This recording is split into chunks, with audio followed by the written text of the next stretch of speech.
Olá galerinha, estamos aqui agora para poder apresentar um vídeo aula falando sobre morfologia e organografia, que é um tema que aborda a morfologia e a anatomia das plantas.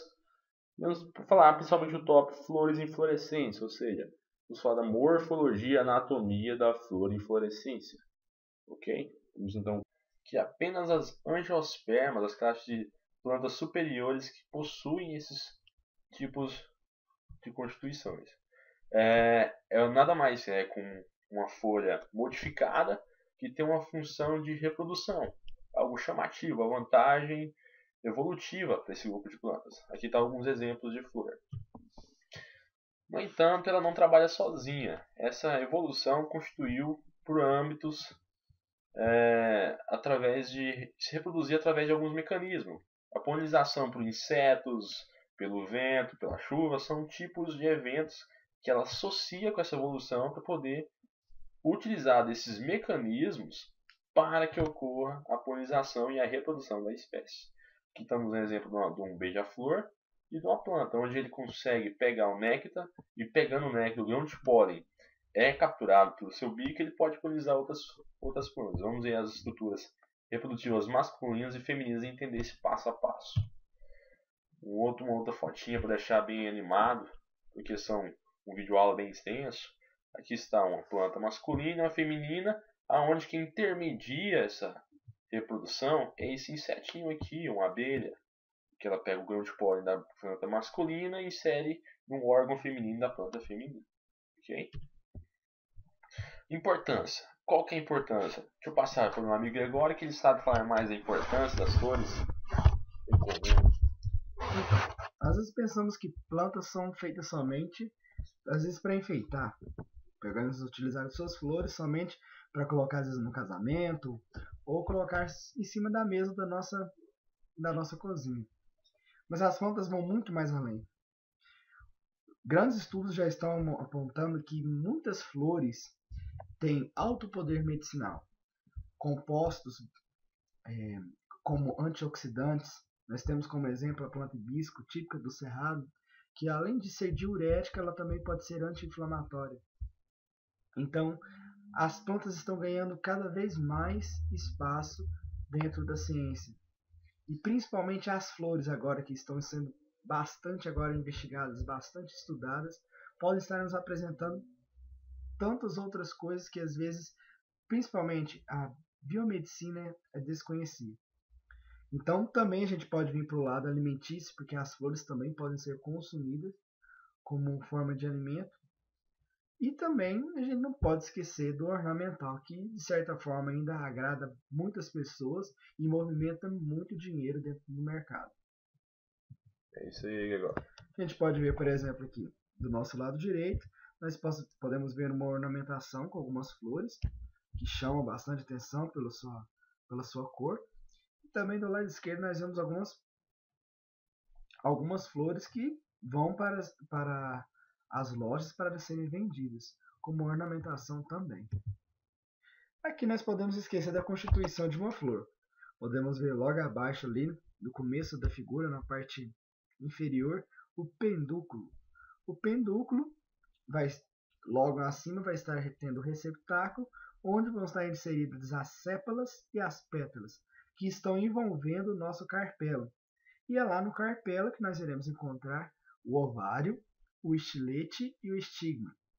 Logo do lado do carpelo nós vamos ter o estame, que é composto pelo filete e a antera. Podemos falar também das disposições florais das flores, porque às vezes muitas flores possuem formas diferentes, formas com que suas pétalas podem estar organizadas. Nós temos a forma cíclica, que de certa forma a disposição das pétalas são em forma de círculo, e a cíclica. A cíclica é quando elas não têm uma disposição e possa gerar um padrão que a gente possa estar enxergando nelas. Nós temos quanto à homogeneidade do perianto, que ela pode ser homoclamídia, que é a mesma quantidade de pétalas de sépala, e heteroclamídia, que é diferente o número de pétalas para sépalas. Quanto ao sexo, também temos tipos de sexo entre as flores. Nós podemos ver unissexual feminina e masculina, ou seja, plantas que são masculinas e plantas que produzem flores femininas. Hermafrodita, que possuem os dois sexos, e flores que são estéreis. Opa, voltei o aula.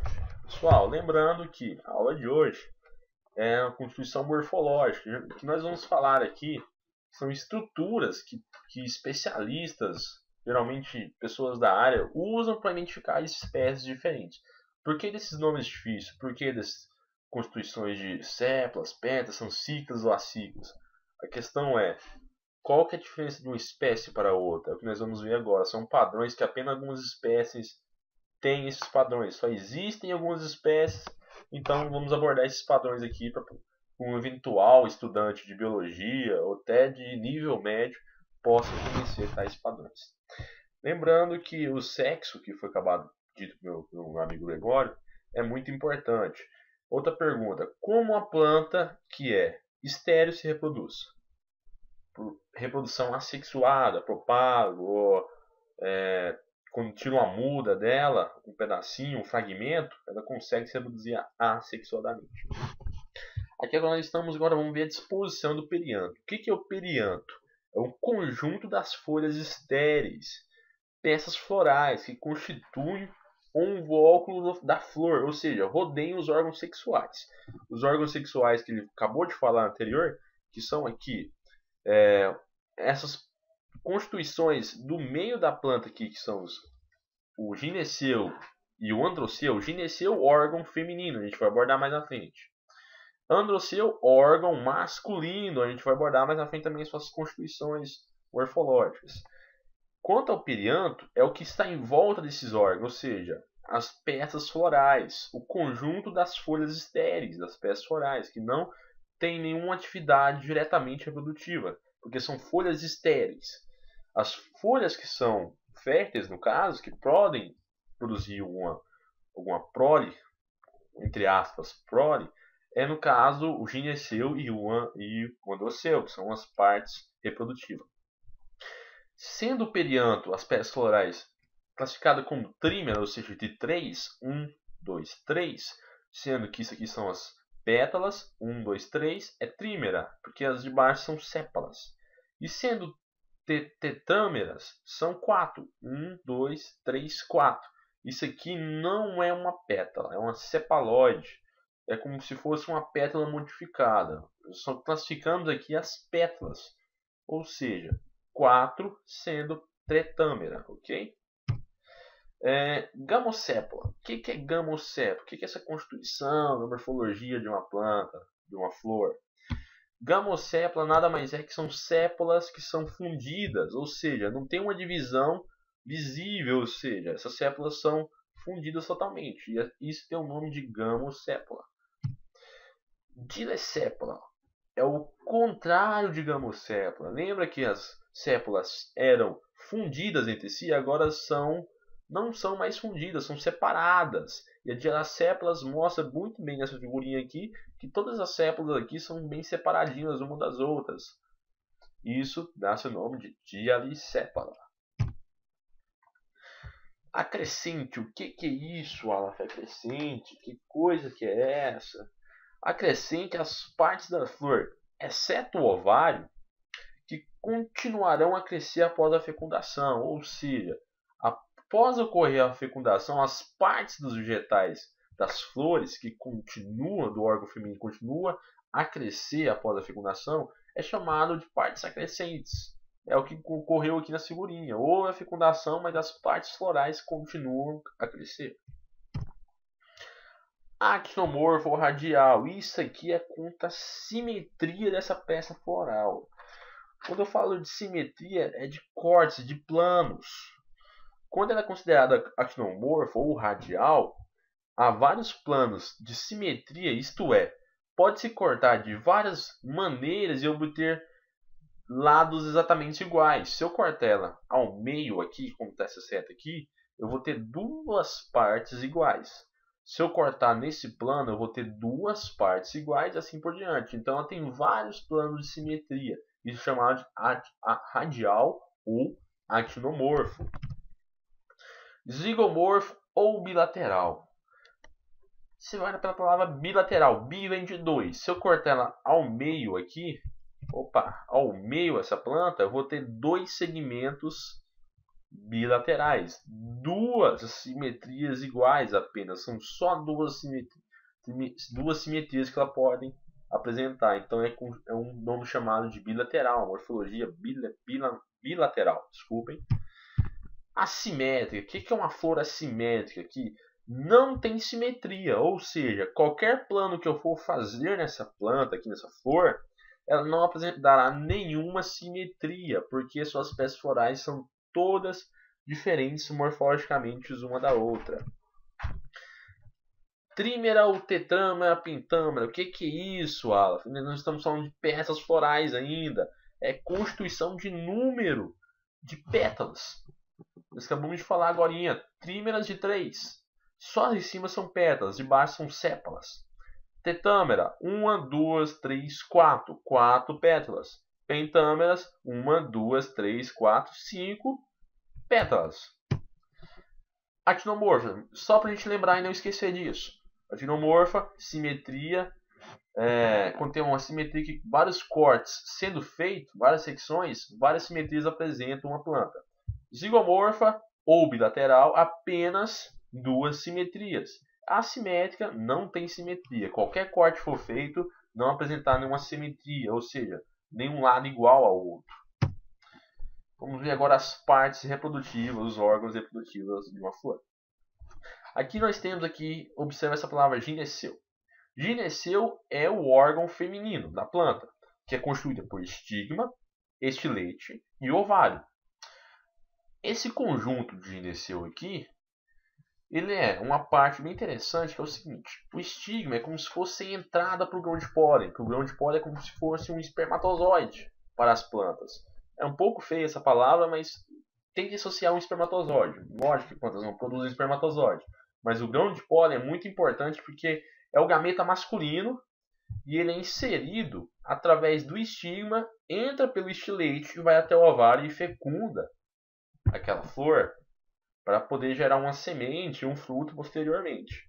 Já o androceu é a parte masculina da flor, que é constituída por um tubo estaminal e bem na pontinha lá tem um estame ali, que tem um antera. Vamos ver essas partes mais aprofundadas mais para frente.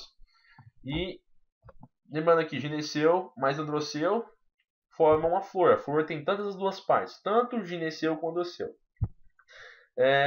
Corola, então que corola é o conjunto das peças florais, que são as sépalas. Cálice é o conjunto das peças florais que formam as sépalas. Sépalas, calículo e pétalas. Pétalas, corola, cálice, sépalas e calículo é a fusão de sépalas com pedúnculo, ok? Morfologia do estame. O que é o estame? É a parte masculina. Opa, perdoe, pessoal. Passando o slide aqui sem querer. Morfologia do estame. O estame é a parte masculina, ou seja, androceu. Nos androceios tem os estames, que são as partes constituintes masculinas. O que é o estame? O estame ele é formado por uma antera, por um filete e por um conectivo, que é a parte que o filete está inserido nas anteras. Esse conjunto aqui, ele forma o grão de pólen. O grão de pólen está aqui dentro dos anteras, em câmaras, aonde o grão de pólen é produzido. Depois isso aqui vai se abrir, vai estourar e esse grão de pólen vai ser disperso. Quanto ao tamanho relativo dos estames, existe uma classificação quanto ao tamanho também dos estames para especialistas da área. Homodínamo é os estames que não apresentam um tipo diferente de altura, ou seja, eles não têm não têm alturas diferentes um dos outros estames.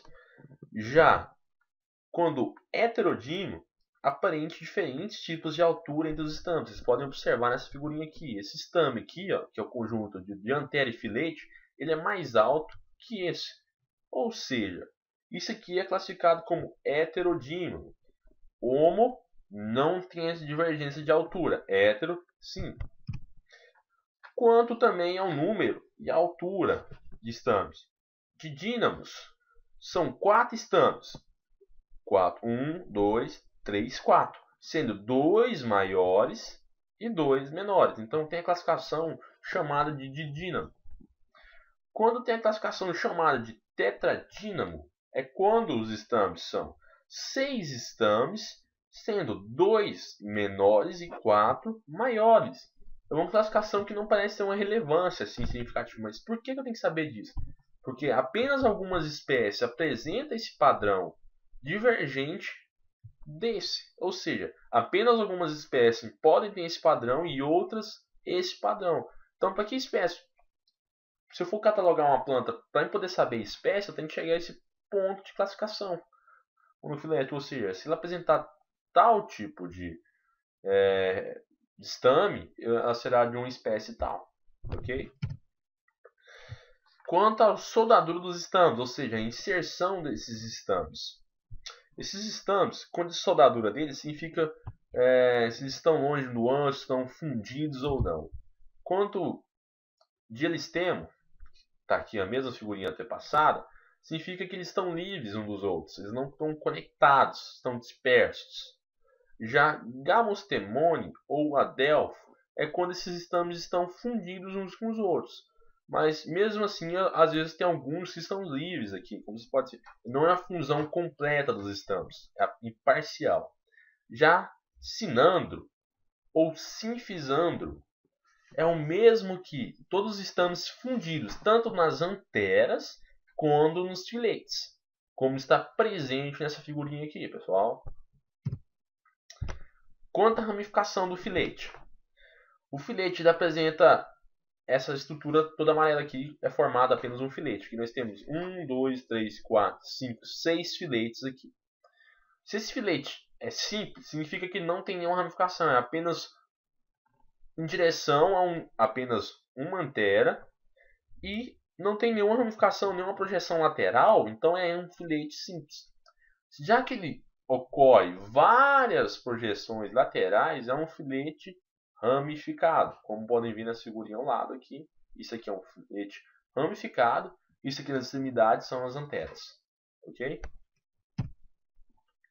Quando a soldadura da antera. A antera ela pode ser livre ou sinânteros, ou cinegenéticos. Uma palavra difícil. Parece uns trava-línguas, isso. Mas isso é mesmo, a biologia é cheia dessas palavras, não, Gregório? Verdade, verdade. Estamos aqui então, pessoal. Vamos voltar aqui. Ó, livre significa que esses filetes aqui, quando a soldadura da antera, elas não estão conectadas umas às outras. Estão analisando apenas a antera. Quando elas estão conectadas umas às outras, ela é chamada de sinânteros. Então, elas estão grudadas, todas essas anteras aqui, e têm filetes diferentes. Apenas um filete, elas não estão grudadas, elas são chamadas de livres. Quando a soldadura da antera, se ela for totalmente soldada, com um filete só e totalmente soldada, os filetes, as anteras, é chamada de coniventes. Quanto à inserção do filete da antera, ó, que legal. Se o filete for inserido numa parte basal, sendo que a parte de cima aqui é um ápice, parte basal. Então, se é inserido na parte basal, é chamado de basífix. Me ajuda agora? Basífixa. Oh, trava-língua. Mas vamos dar tudo certo nesse vídeo aula, pessoal. Vamos aprender a pronunciar essas palavras aqui difíceis, bem complexas. Se ele for inserido numa parte, como se fosse uma parte dorsal dos anteras, e chamado de dorsífixa. Dorsífixa. Obrigado, Gregório. Obrigado. Ainda bem que é professor de biologia, porque se fosse de língua portuguesa... Estava enrolado, né? Verdade. Quando esse antera é inserido na parte apical, ou seja, na parte superior, como se fosse inserido nessa parte aqui, é chamada de apenas apical, a parte superior. Ok? Tipo de deiscência. O que é deiscência? Nada mais é que a abertura desses anteras. Ou seja, quando a antera se abre, ele vai liberar o grão de pólen. Grão de pólen. Não pode. Pólen, pessoal. Não falem errado. Isso é feio. Tipos de deiscência. Quando ela é classificada como rimosa, é uma abertura longitudinal. Desde a versão da parte apical até a parte basal vai ser feito um corte, ou seja, não é feito um corte, se abre espontaneamente, se abre, se rompe, esse grão de pólen é liberado. Isso aqui é uma abertura, uma deiscência do tipo rimosa. Quanto a outros tipos de deiscência, nós temos a rimosa, que eu acabei de expressar ali naquela figurinha bem expressiva. Tá aqui, rimosa é essa do lado esquerdo. Valvar é como se fossem umas bolsinhas. E essas bolsinhas aqui, que estão expressas nesses desenhos do centro aqui, é chamado de deiscência valvar.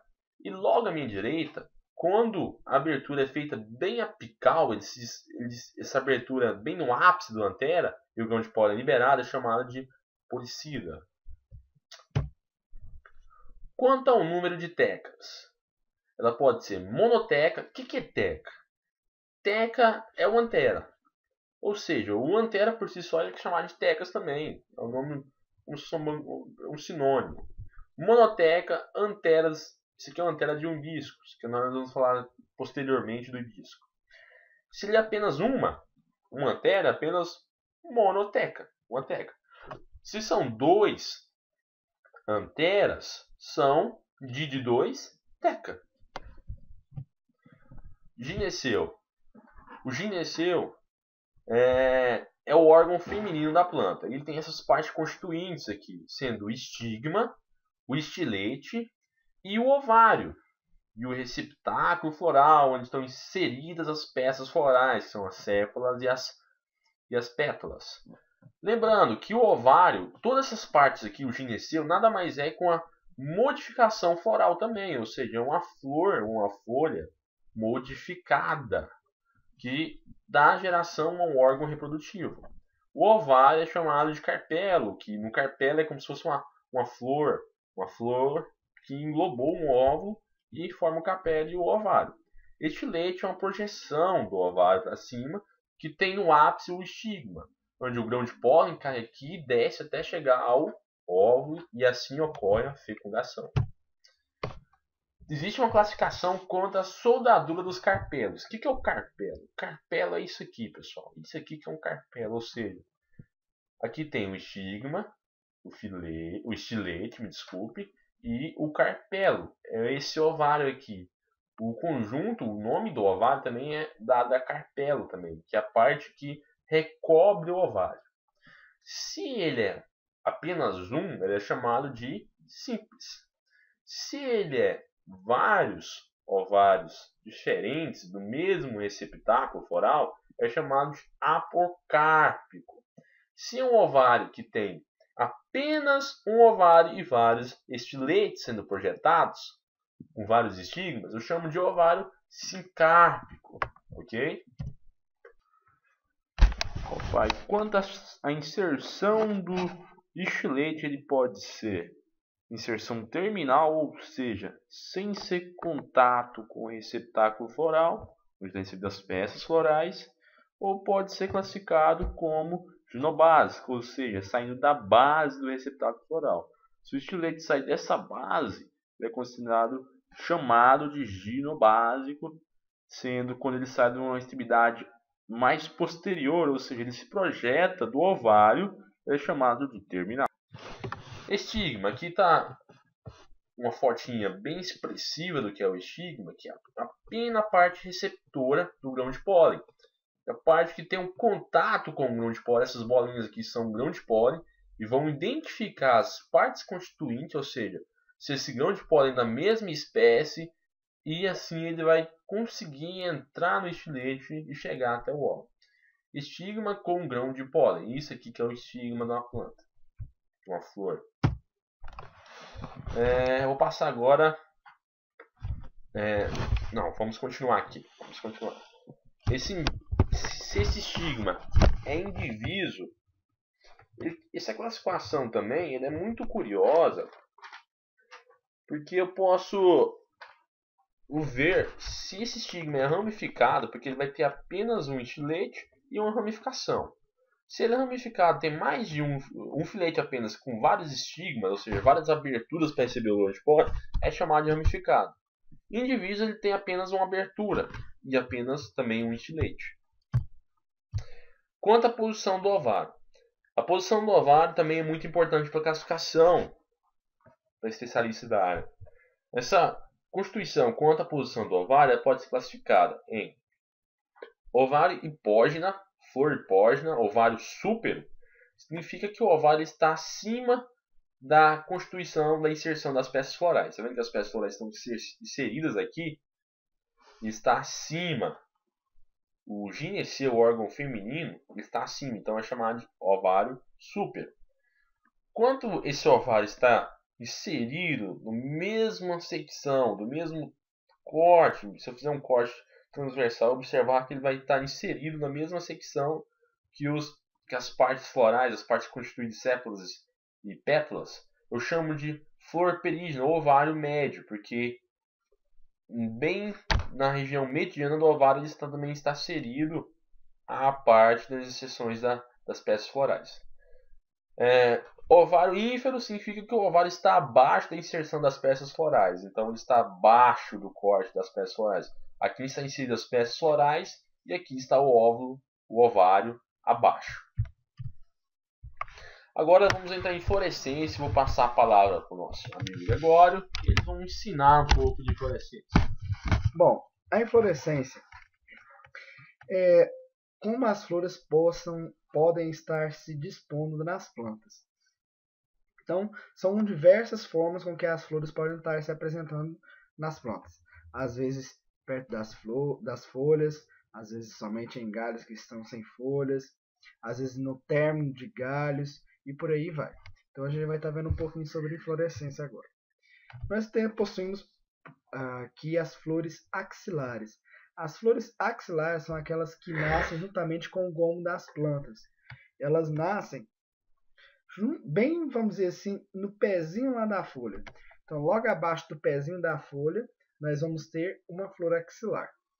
Nós temos as flores terminais. As flores terminais, elas nascem no término do ramo. Então, nós vamos ter um determinado broto que pode originar na sua ponta a presença de uma flor. Então, as flores elas podem ser rancemosas. As flores rancemosas, elas são aquelas que têm vários pedúnculos que vão estar originando várias flores ao mesmo tempo. Então, a gente pode observar que em várias direções, são vários pedúnculos, várias flores que vão estar saindo de um determinado ramo da planta. Como vocês podem ver, são diferentes alturas. Nós temos a espiga, que de certa forma lembra uma espiga de milho, e elas podem ser sésseis ou subsésseis. As sésseis elas estão bem amontoadas umas em cima das outras, e as subsésseis elas vão estar com espaços entre uma ou outra. Nós temos a espádice, que a espádice nós temos como um grande exemplo que é o copo de leite, que nós vamos possuir o espádice, que é essa forma cilíndrica, a espata, que de certa forma, na verdade, ela é uma sépala, na verdade, modificada, que a gente pensa que é a flor por inteiro, mas na verdade é uma pétala, mas é uma sépala. E ela é unissexual, ou seja, ela possui somente um sexo, ela não carrega mais do que um. Nós temos o amento. O que seria o amento? O amento é um tipo de inflorescência que não tem uma direção fixa. Geralmente ela pode ser pendurada ou ela pode ser flexível. Então ela não vai ter de certa forma, uma direção única para ela. A umbela. A umbela ela constitui um único ponto de onde que vão sair todas as flores, que podem ficar em diferentes alturas, diferentes distâncias deste único ponto de onde saiu as flores. Você pode ver parte de um mesmo ponto e a altura pode ser igual. O capítulo. O que consiste o capítulo? O capítulo é um conjunto de várias flores que acabam formando, só que elas ficam rodeadas de brácteas. E essas brácteas geralmente possuem algumas cores que chamam a atenção. E às vezes a gente pode confundir as brácteas com as pétalas. E, na verdade, elas são pequenas estruturas que estão ali lá no meio das brácteas. A gente tem como exemplo o girassol, que depois disso a gente vai ver que tem muitas sementes lá no meio, de onde a gente pensa que só sai a semente, na verdade são várias flores. E nós temos as cimosas também. As cimosas nós temos o tipo de monocácio e o escopioide. O que acontece com elas, com esses tipos de flores? É quando a flor, quando ela tem um ramo para ser floral, vai nascer várias flores ao lado dela.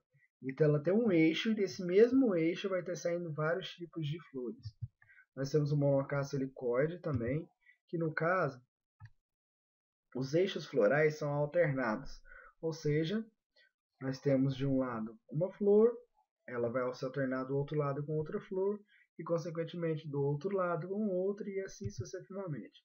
Nós temos o dicásio. O dicásio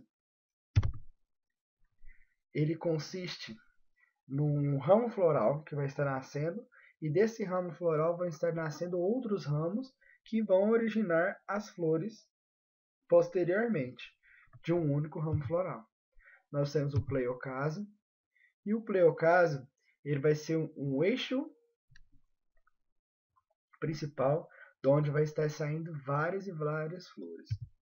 Nós temos o glomérulo. O glomérulo às vezes pode parecer um globo, porque são várias flores que não se originaram somente de um ponto fixo, mas elas, por estarem muito aglomeradas, às vezes ela pode formar uma espécie de globo. Então, são flores amontoadas reunidas com uma estrutura mais ou menos globosa. Nós temos o ciátio, que também pode, de certa forma, lembrar o globo, mas ele não tem necessariamente que seguir essa forma, porque as pétalas vão estar envolvendo as flores. Então, as flores masculinas têm um estame e uma flor feminina. Vamos lá, pessoal, agora vamos falar do hibisco, que é uma planta que tem princípios ativos. Teremos logo após um vídeo a seguir falando uma entrevista com o pessoal da Mopor Rio Verde. Vamos fazer uma revisãozinha agora da aula sobre como o hibisco sendo analisado. Agora está aqui as partes masculinas e femininas da flor do hibisco, sendo o gineceu aqui em cima, a parte feminina, e o androceu logo abaixo, a parte masculina. Observando aqui que as teclas, ou seja, as anteras estão abertas e está ocorrendo o processo de polinização, de dispersão desse pólen aqui, que é o grão de pólen. Lembrando que é monoteca. As partes do órgão masculino, o androceu é composto pelas anteras, revisando isso, e filetes, que são logo o filete, a projeção do tubo seminal, e logo na região mais superior, mais apical do filete, está inseridas as anteras. O hibisco tem as pétalas, que são folhas modificadas também. Toda a estrutura floral é uma folha modificada, bem adaptada. Uma parte evolutiva, que são as pétalas do hibisco, que está inserida num receptáculo floral, que nós estamos observando agora. Opa! Voltando aqui, o estigma, estilete e ovário. Essas três constituições fazem parte do gineceu, da parte feminina do hibisco. Estigma, aonde o grão de pólen é reconhecido e se adere-se e entra, passa pelo estilete até chegar no ovário para poder ocorrer a fecundação. Aqui está a obra-prima, ou seja, a constituição das duas partes, sendo os anteras abertos, o grão de pólen. Logo aqui nós podemos observar o grão de pólen também sendo contato com o gineceu, com a parte feminina. Veremos agora logo a seguir um vídeo sobre a importância do hibisco. Nós vemos aqui a cooperativa Planta e Vida, uma cooperativa que oferece produtos naturais e fitoterápicos, e viemos falar com o vice-presidente, Danilo Monteiro Lima, que vai estar falando para a gente sobre essa planta. Então, Danilo, o que você pode falar para a gente sobre o hibisco? Bem, esse hibisco, especificamente, ele é da espécie Hibiscus sabdarifa, né? Essa espécie, em essencial, ela é uma espécie que ela é característica do cerrado também, né? Que é o cerrado está em clima seco e clima úmido também, essas duas, né? E a propagação dela, da planta, ela se dá através de sementes, né? Onde ela tem um plantio, ela floresce, né? Dá os botões, né? O botão amadurece e cai a semente, né? Você pode propagar ela nos locais, né? O tamanho dela vai em torno até de 2 metros de altura, né? E a principal ação fitoterápica dela, né, que é a propriedade medicinal, ela é diurética, né? Então ela elimina o excesso de líquido do nosso organismo, ou seja, se a pessoa tem algum problema de infecção de urina, algum problema de rins também, né, pedras nos rins, né, todas a doença relacionada ao problema de rins. E também quem quer emagrecer também ela é bom, porque como ela elimina o excesso de líquido, né, para quem guarda muito líquido, ela elimina, né, no suor, né, da pessoa. Então, nós temos a sabdarifa, então, que ela pode ser diurética. Então, algumas outras espécies dela então, possuem outros tipos de propriedades. Essa espécie da sabdarifa especificamente, ela é diurética, né? Ela é até dessa cor aqui, que vocês podem ver, que ela é roxa, né? Ela é roxa. Essa aqui é a diurética, né? As outras espécies, elas têm outras funções, né? Mas as outras é usadas, pelo menos que a gente observa aqui no meio da cidade, elas usavam como ornamental, né? Que ela dá flor vermelha, dá flor rosa, flor amarela, né? Então muita gente não sabe, mas ela tem propriedades medicinais que ela é boa para qualquer tipo de inflamação, né? Tanto interno como externamente do corpo. E a forma de se utilizar ela seria através do chá, então? Você pode usar ela chá, né? Ou então se você quiser também fazer o pó da planta, né? E encapsular ela, né? Colocar em comprimidos, né? Ou então misturar na água e tomar, né? Então basicamente o efeito dela é da folha, né? Não é da flor, é da folha. Então, mas essa é outra espécie do hibisco. Ok, então muito obrigado, Danilo. Obrigado. Então é isso que nós temos por hoje. Muito obrigado, pessoal. E feliz final de matéria de morfologia e organografia vegetal.